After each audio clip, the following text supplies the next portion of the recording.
Okay, today we're going to start unit 3, that is the power of values in the workplace. Value Okay. का क्या power होता है work place में. ठीक है.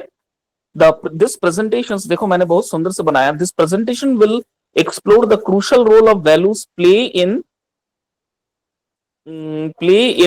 shaping the workplace.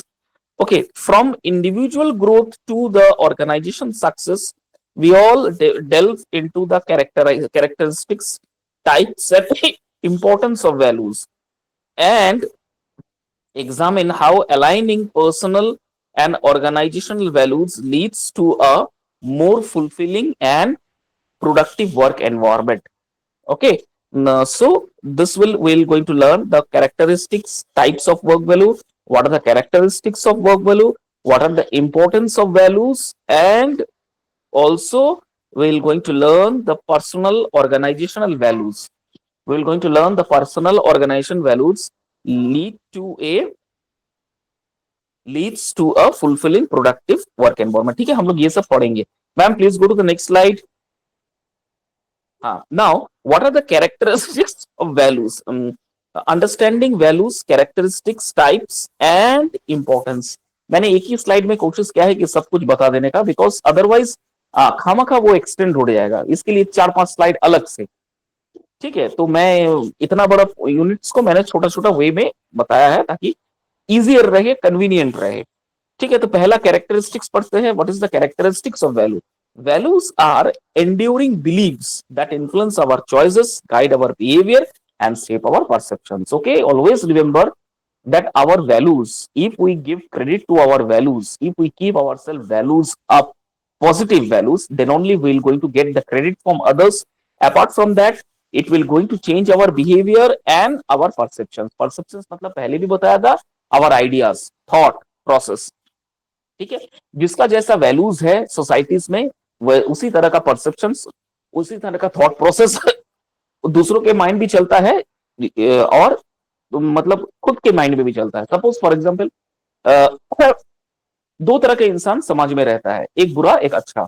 ठीक है, बीच का कुछ होता ही नहीं है. अच्छा बुरा मिला के कुछ नहीं होता. There is only two kind of persons living in the society. One is very good and one is very bad. Go. Apart from that, someone is very good, someone is small good, small bad, nothing else. Something, no, there is nothing like that. Always remember two kind of people living in the society, good or bad. Now, for example, if a person having a bad values, okay, so do we give respect to him or her? No, never. We never ever going to call him or her in our personal any occasions, in our good moments. We never ever going to call. कोई बदमाश अगर आपकी societies में रहता है, unsocial materials, okay, unsocial elements staying in our society, do you feel that yes, this particular, though he or she may be an unsocial product, but we need to call him, we need to invite him in our family occasions, family program? नहीं, बिल्कुल नहीं, हम कभी नहीं करेंगे. कभी चाहेंगे नहीं वो हमारे घर में आए या हम उनके घर में जाए. वो तो बुलाएंगे. वो अपने इमेज को सुधारने के लिए, अपना इमेज को क्लियर दिखाने के लिए, they will going to request us to please come and have a party with us. There is a function going on in our house. Please come and have a dinner with us. Okay, but we hardly goes. कोई जाता है, डर से जाता है, कोई बिल्कुल नहीं जाता है.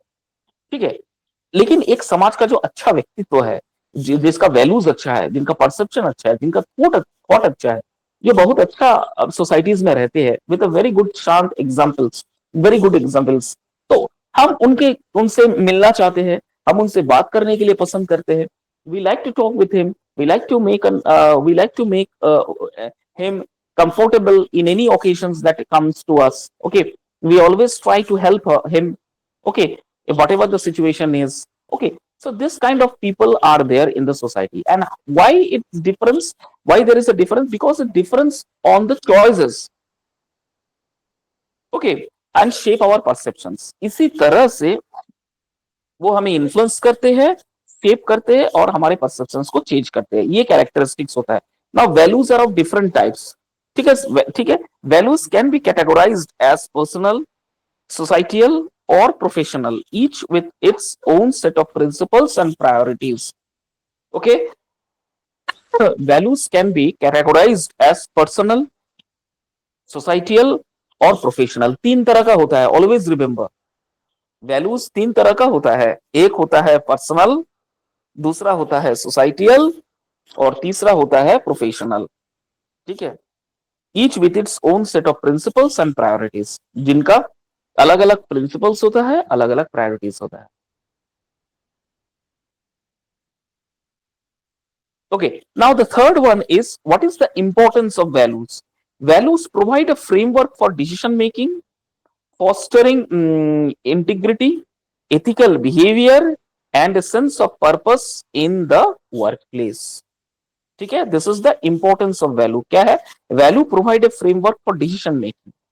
ये एक फ्रेमवर्क क्रिएट करता है, डिसीजन मेकिंग क्रिएट करता है, different different integrity, ethical behaviour and a sense of purpose in the work place, और डिफरेंट डिफरेंट सेंस क्रिएट करता है वर्क प्लेस में। हाँ, ओके, तो these are the importance of values. Okay, ये एक अलग फ्रेमवर्क प्रोवाइड करते हैं, इंटीग्रिटी प्रोवाइड करते हैं। इंटीग्रिटी का मतलब क्या है? मैंने पहले भी बताया था, सच्चाई, truthfulness in the society. It create a truthfulness in the society, it create a very ethical behaviour in the society, and a sense of purpose in the workplace, and a very good, creating a very good sense in the workplace। Workplace में एक बहुत good creativity sense create करता है। So these are the importance as well as characteristics as well as types of values। Hope you understand. Ma'am, please go to the next slide. Yeah. Yes, values versus skills, the importance of alignment। Value और skill का importance क्या है? ठीक है, दोनों का importance है। आप बोल नहीं सकते कि skill required less as compared to values। No, both are have equal importance in their own places। Okay, both are having equal importance in their own places। Now, for example, values, as I have told you, values क्या है? Values are the principle, belief and priorities that guide our behavior and decision making। ठीक है, जो हमारे decision making में guidance का काम करते हैं वैल्यू। ऑफ कोर्स ना, सच्चा, अच्छा, बुरा, ये सोचने की जो काबिलियत, ये एक वैल्यूज ही दे सकता है, एक प्रिंसिपल्स दे सकता है, एक मोरालिटी, बिलीफ, परसेप्शंस आपको दे सकता है। ये अच्छा नहीं है, ये बुरा है। आपको पता है, if I go on eating fast food every day, it will going to cause health issues afterwards, after some time it will going to cause a health issues after some time। Okay, this is the belief you are having। now your perceptions, your integrity doesn't allow you to consume fast food every day। It is means you are having a very good culture and you are having a very good morality and with values, proper values and guidance। अब आगे जा सकते हो। लेकिन एक और तरह का इंसान होता है, those who feel that everybody knows that consuming alcohol or consuming tobacco is injurious to health। Everybody of us know, but how many people rely on that? How many people maintain that? Very few, of course। Today, maybe 90% of people are having addicted whether on consuming alcohol or rather consuming, sorry, or having a tobacco। Okay, everybody having a cigarette and all, whatever the things and all, 90% people, every people in this India or in this world, they know that consuming these things are going to deteriorate my health, physical health, but still they are consuming, means somewhere their values are not matched with their integrity or not matched with their perception। Okay, this is the principle called values। now skills क्या है? Skills are learned abilities or expertise that enable us to perform specific tasks or specific role effectively। Skills एक अलग चीज है, जो आप सीखते हो, जो हम पढ़ते हैं, उसे अगर हम काम पे ना लाए, उसे हम काम पे इस्तेमाल अगर ना करें, फिर वो स्किल नहीं कहलाएगा। सपोज पढ़ाना इज एन आर्ट। ये जो मैं ऑनलाइन क्लासेस ले रहा हूं, इट्स एन आर्ट। एवरीबॉडी और very few, maximum faculties fail to do taking classes and all. Very few of the faculties are there. Okay, so you need to remember that while studying is a regular basis, but to make it to run in a skill form, it is quite difficult for you. Suppose painting is you somebody is painting, somebody have an art of drawing, a very good drawing. Okay, it's an art. Okay, he has done masters in that.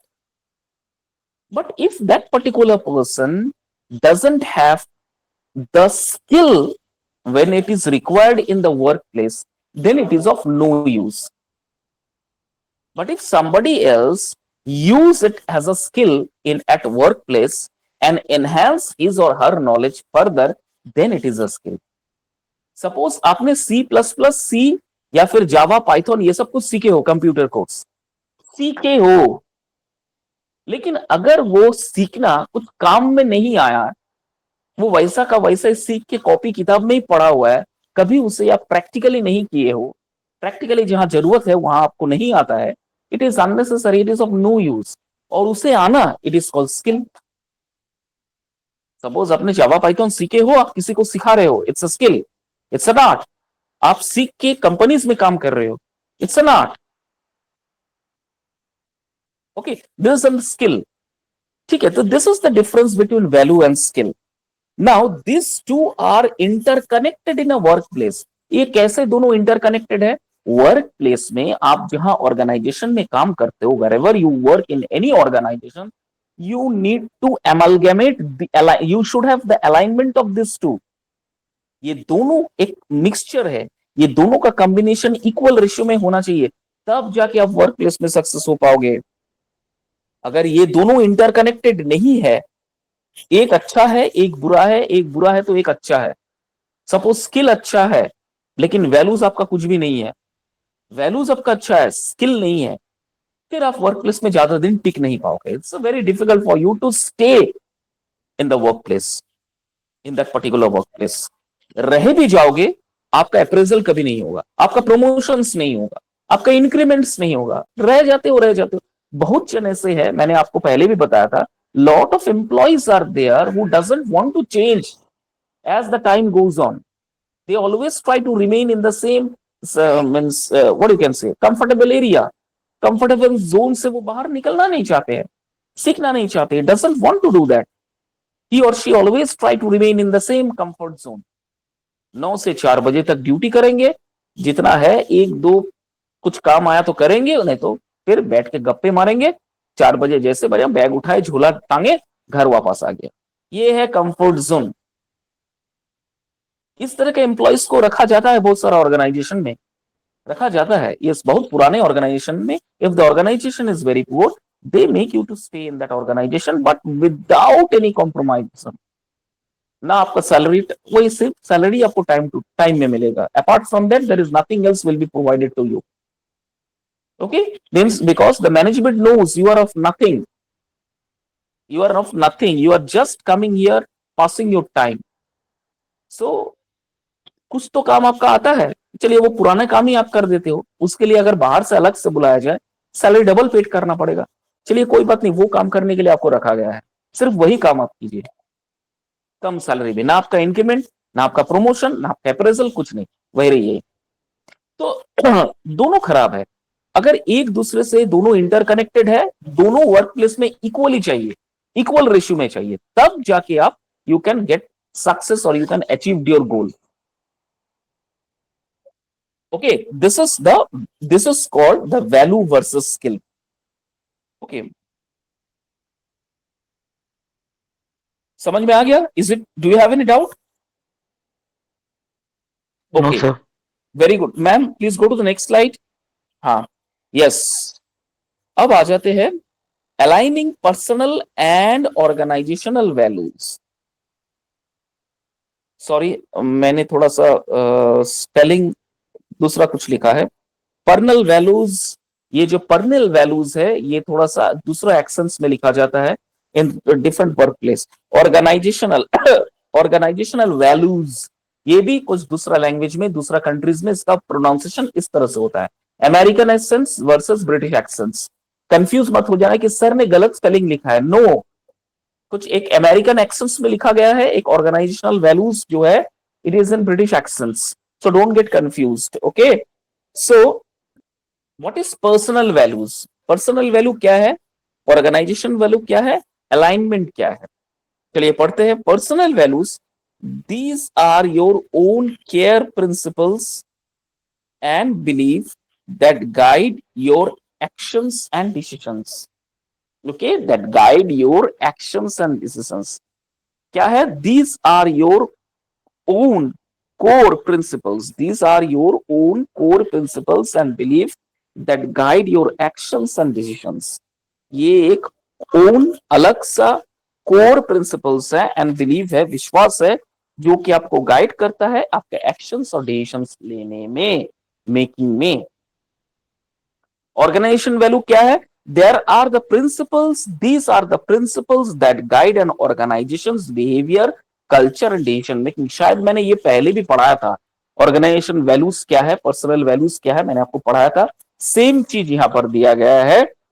और तो personal values क्या है? Personal values आपके actions और decisions को guide करते हैं. Personal values are those values with principles and values belief which guide your actions and your decisions making. This is called personal value. Now, what is organizational values? Organizational values are which guide your behavior, culture, and decision making. This is called organization value, which guide your organization, which guide your behavior, and which guide your decision making. This is called organizational values. And now, what is alignment? Alignment क्या है? Finding a match between your personal value and values of organization, your work, for it's crucial for the job satisfaction and fulfillment.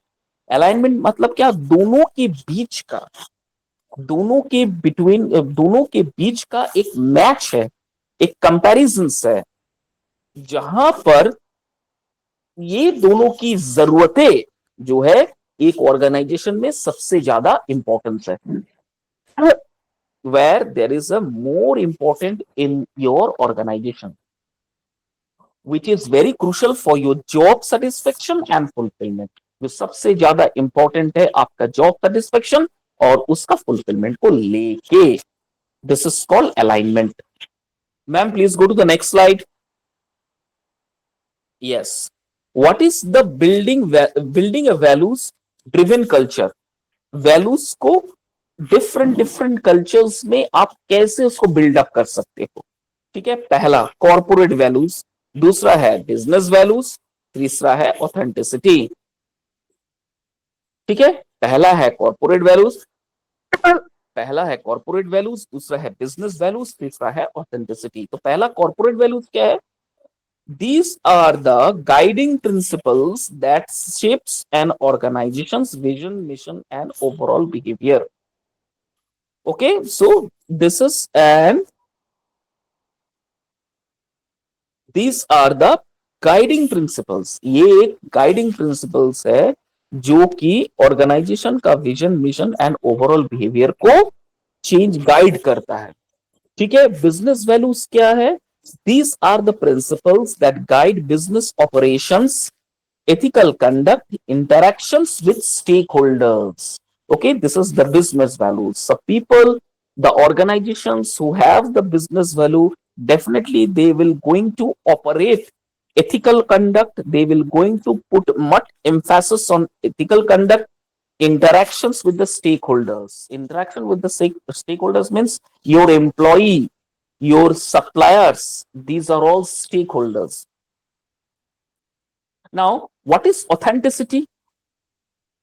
Living by the values you espouse is essential for building trust and credibility within the organizations. Okay, authenticity क्या में है? It is very much essential for building trust. देखिए, जो इंसान 20-25 साल अपना एक company को दिया है, ठीक है, तो इतना विश्वास ऑर्गेनाइजेशंस, उनका मैनेजमेंट इस एम्प्लॉय के ऊपर रखते हैं, आपको पता है, दिस इज कॉल्ड ऑथेंटिकेशन। और ये एक दिन में बिल्डअप नहीं हुआ है, it cannot be build in one day. Okay, so authenticity is very important and very essential for building trust and credibility with in the organisation. एक ऑर्गेनाइजेशन में अगर आप अपना क्रेडिबिलिटी बढ़ाना चाहते हो, तो सबसे पहले विश्वास दिलाना सीखो कि यस, मैं इस कंपनी में अपना वक्त, समय, वक्त ही तो समय है, सॉरी, अपना वक्त, अपना स्किल, सब कुछ इंश्योर करूंगा। तब जाके वो धीरे धीरे वो ट्रस्ट बढ़ता है। इसे कहते हैं authenticity. Am I clear? So these are called corporate values, business values and authenticity. कोई डाउट है? Any doubt? सर ये कॉर्पोरेट और बिजनेस थोड़ा सा बता दीजिए फिर से। कॉर्पोरेट वैल्यूज जो होता है, हमारे प्रिंसिपल्स, हमारे आइडियाज को एक अलग दिशा देते हैं, एक नई शेप क्रिएट करते हैं। जैसे हमारा विजन क्या है, हमारा मिशन क्या है, बिजनेस में हम कैसे आगे बढ़ सकते हैं, ये कॉर्पोरेट वैल्यू हमें सिखाता है। बिजनेस वैल्यू क्या है? हमारे ऑर्गेनाइजेशन में रहते हुए हम एथिकल, कोई अनएथिकल काम नहीं करेंगे। हर समय इंटीग्रिटी, सच्चाई, ईमानदारी से हम अपना कर्तव्य निभाएंगे। This is called corporate value. और ऑथेंटिसिटी क्या है? ऑथेंटिसिटी इज विश्वास दिलाना कि मैंने अपना जो कीमती समय, अपना स्किल इस कंपनी के लिए दिया है, वो सालों जिंदगी भर जब तक मैं हूं, तब तक ऐसा ही बना रहेगा। This is called authenticity. ठीक है, समझ में आया? This is called corporate value, business value and authenticity. Yes sir. Ma'am please go to the next slide. Okay, the impact of values driven leadership, the impact of values driven leaderships. Okay, what is that? पहला है trust, दूसरा है quality, and the third one is human values. These are very very important: trust, quality and human values. देखिएगा, one of the most important part of thing is that every businessman, every businessman doing business in India or outside the world, they always try to keep these three important pillars, are very concrete pillars of a business. If you want to set your business, and if you want to search for a long term, if you are planning for a long term goal, it means that you need to have these three important qualities. Number one is trust, number two is quality, and the third one is human values. This three is the most important part. Now, what is trust? First of all, you need to understand what is trust.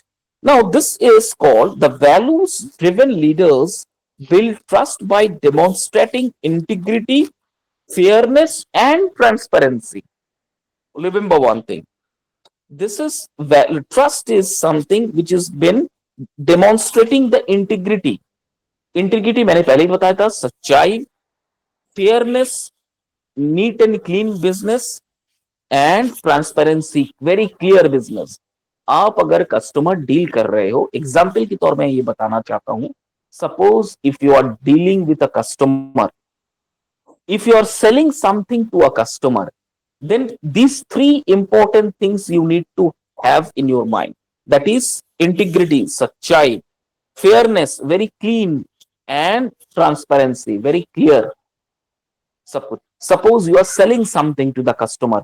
So if you are selling something to the customer, it means that you need to have these three important qualities as a businessman.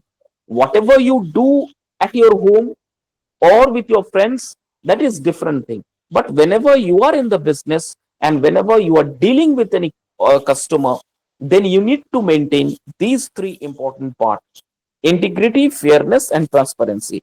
This is the way you can build a trust in the minds, in the heart of a customer. And the same way, vice versa, the customer also should maintain these three important qualities in himself while dealing with the organization or anything else. Okay, integrity, fairness, transparency. Now come to the next is quality. What is this quality is all about? Leaders who prioritize quality inspire a culture of excellence and continuous improvement. And continuous improvement. Leaders who prioritize quality inspire a culture of excellence and continuous improvement. This is called the quality. This is called the quality. क्या करता है? ये हमारे culture of excellence and continuous improvement को दर्शाता है. आप अगर कोई कस्टमर के साथ अच्छा व्यवहार कर रहे हो, you are behaving good with the customer but not providing the quality product.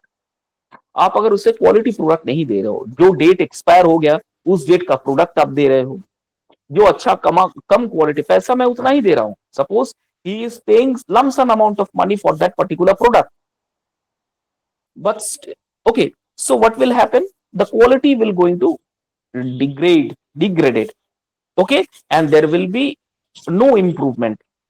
Okay, so always remember, whatever the qualities you are providing, it should be the best quality to the customer. And the third one is human values. What is this human values? Leaders who prioritize human values foster a workplace that respect employees, encourages collaboration, and support well-being. And supports well-being. Okay, leaders जो leaders है, जो prioritise human value को ज्यादा prioritise देते हैं, fosters a workplace that respect employ, encourage collaboration, support wellbeing. देखिए, जहां भी आप काम करते हो, जिस ऑर्गेनाइजेशन में आप काम करते हो, वहां पर आपका अगर कदर नहीं किया जाता है, ह्यूमन वैल्यूज को रिस्पेक्ट नहीं दिया जाता है, तो मेरे ख्याल से उस जॉब को छोड़ देना ही बेहतर. जहां पर ह्यूमन वैल्यूज को कदर नहीं दिया जाता है, उस जगह पर नौकरी ना करना अच्छी बात है. आप दूसरा कोई जॉब कर लीजिए या फिर कोई छोटे मोटे बिजनेस कर लीजिए, लेकिन ऐसे ऑर्गेनाइजेशन में कभी मत जाइए जहां पर ह्यूमन वैल्यूज को रेस्पेक्ट नहीं दिया जाता है.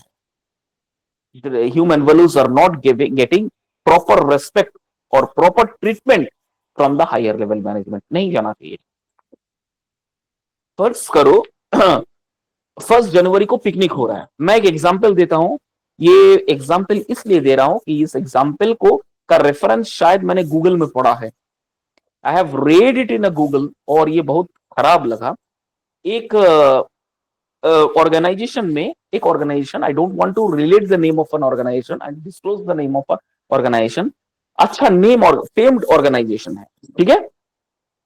एक फेम्ड ऑर्गेनाइजेशन में 1 जनवरी को पिकनिक रखा गया है. There is a picnic. क्या पिकनिक है? Employees, staff and companies management have a picnic. Okay, a very good decoration, table, chairs, food, everything is there. Breakfast, lunch. Even though the organizations have means said that at night's last dinner that also will be sent it to every employees. A packet of dinner. Okay, for dinners, a packet will be served for dinner to the employees. तो इतना बड़ा picnic था. अब picnic सही चल रहा था, सब कुछ चल रहा था.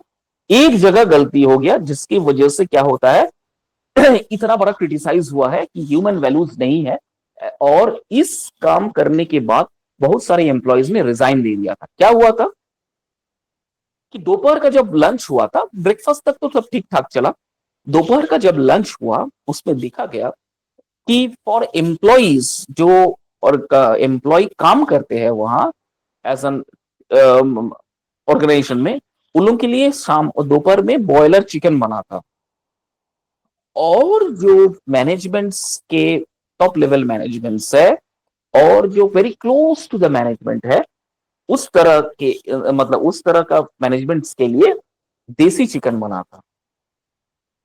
अब बात कहां पर डिस्क्लोज हुआ? जब खाने के लिए सब जा रहे थे तो देखा गया कि टेबल जो बना हुआ था उसमें डिवीजन कर दिया गया। मैनेजमेंट पीपल के लिए एक मतलब एक अलग सा कॉर्नर, अलग सा बुफे सिस्टम, अलग सा प्लेटर्स, सब कुछ सेपरेट था, एकदम सेपरेट। और सिक्योरिटी गार्ड वहां पर खड़ा कर दिया था कि कोई भी ऑर्गेनाइजेशन का एम्प्लॉय इस तरफ क्रॉस करके ना आए। ठीक है, सॉरी। और दूसरी तरफ जो स्टाफ थे, ऑर्गेनाइजेशन के एम्प्लॉयज थे, उनके लिए फिर अलग सा बनाया गया।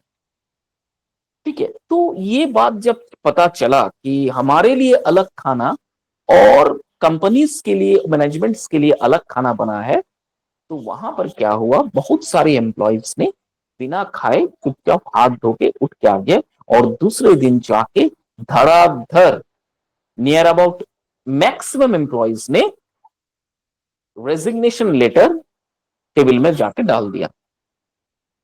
ठीक है, और लिखा हुआ था, here in this organisation no values been given to the employees, always there is a selfish improper treatment between the employees and the management.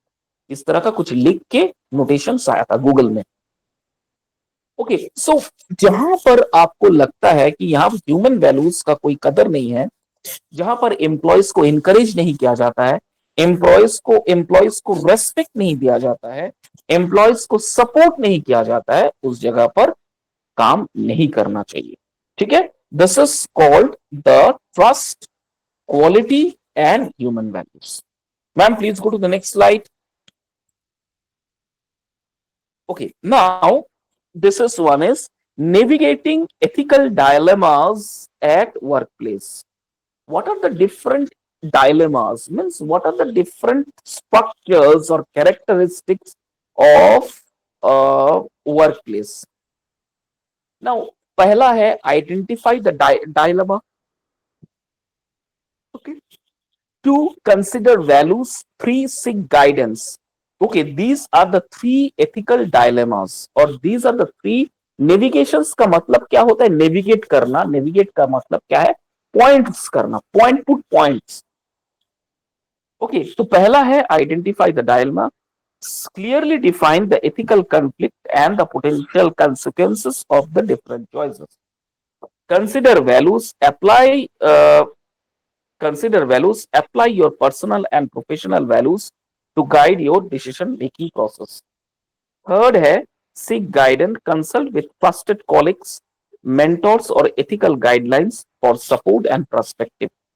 Okay, so these are the ethical dilemmas and are inevitable in the workplace. Now, having a strong value system and navigating these situations with integrity strengthen both individual character and organisational reputation. ये तीनों का principles को जो maintain करते हैं अपनी organisations में, वो ऑर्गेनाइजेशंस तो मजबूत होता ही है, वो एम्प्लॉयज भी बहुत आगे बढ़ जाता है। So these are the important navigation in the work place. Ma'am, please go to the next slide. Okay, now fostering a values based and company culture, fostering the values based and company culture.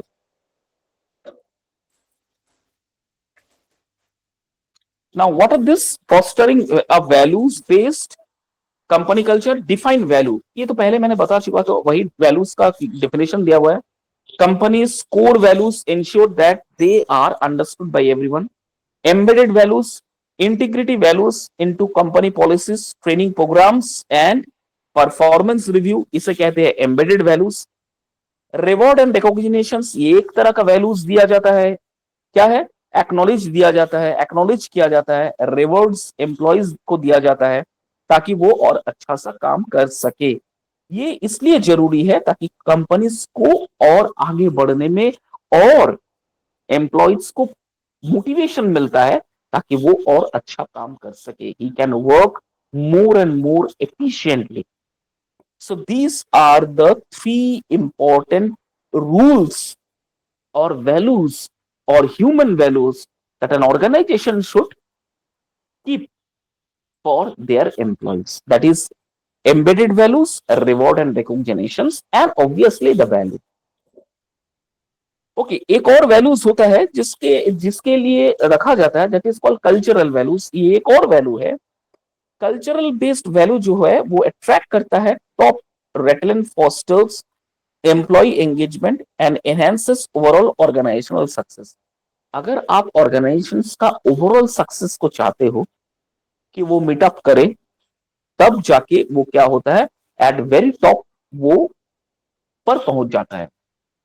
Cultural values या cultural environment अगर कोई organisation का बहुत अच्छा होता है ना, ये बहुत अच्छा है, तब जाके वो रिटेन कर सकता है टॉप पोजीशन में।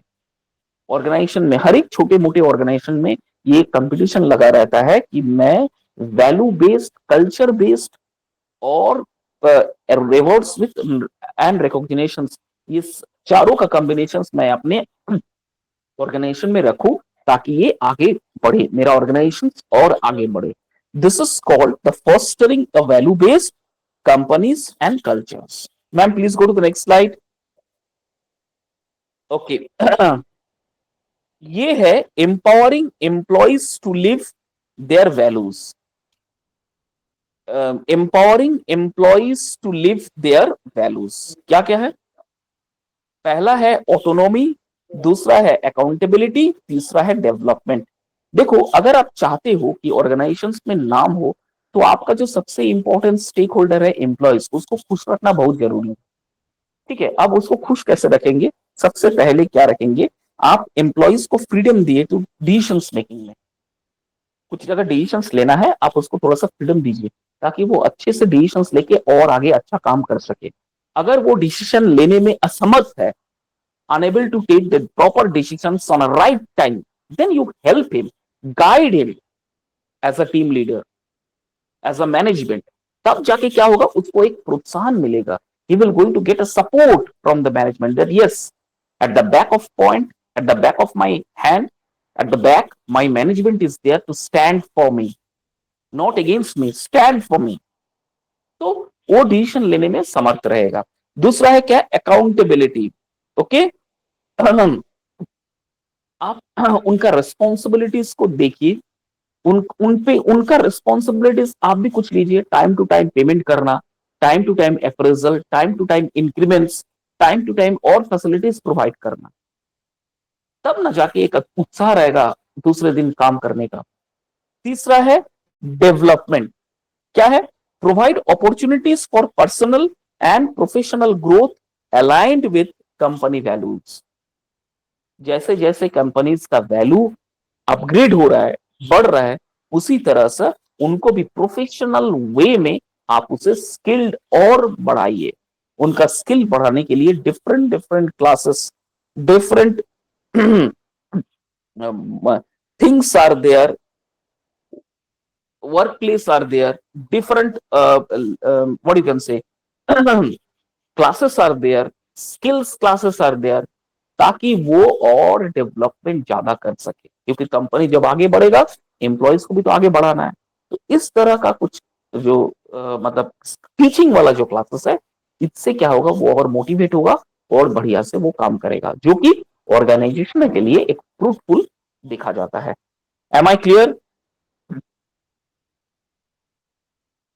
Is it clear mister Abhijit? Yes, sir. Ma'am please go to the next slide. Okay, और ये है इम्पैक्ट ऑफ वैल्यूज। इम्पैक्ट कितना कितना पड़ता है उसका, वैल्यूज परफॉर्मेंस में कैसा पड़ता है परफॉर्मेंस। एम्प्लॉय एंगेजमेंट, एक ऑर्गेनाइजेशन में एम्प्लॉयज का एंगेजमेंट कितना होना चाहिए, 15% होना चाहिए। कस्टमर लॉयल्टी कितना होना चाहिए, 20% कस्टमर लॉयल्टी होना चाहिए। Customer appreciation of a companies that prioritise ethical responsible practices, 20% customer satisfaction होना चाहिए। तीसरा है प्रॉफिटेबिलिटी, 10%। आप अगर कस्टमर से 20% आप कर रहे हो, तो 10% आपका प्रॉफिट हो रहा है, उसमें से आप कुछ परसेंट अपने एम्प्लॉयज को देने के बाद जितना बचता है, उससे आप raw product, raw material companies को आगे बढ़ने के लिए आप उसे लगाइए, ना कि अपना बैंक बैलेंस भरिए। These are the performance measuring impact of values on performance। ठीक है, 15% एम्प्लॉय का एंगेजमेंट होना चाहिए, 20% लॉयल्टी होना चाहिए और 10% प्रॉफिटेबल होना चाहिए कंपनी, कोई भी कंपनी के लिए। ये एक मेजरिंग इम्पैक्ट वैल्यूज है। ठीक है ma'am, please go to the next slide. और है okay, so here we comes to the end of measuring the impact, where we comes to the end of this, what you can say, values and decision making. बहुत simple था, उतना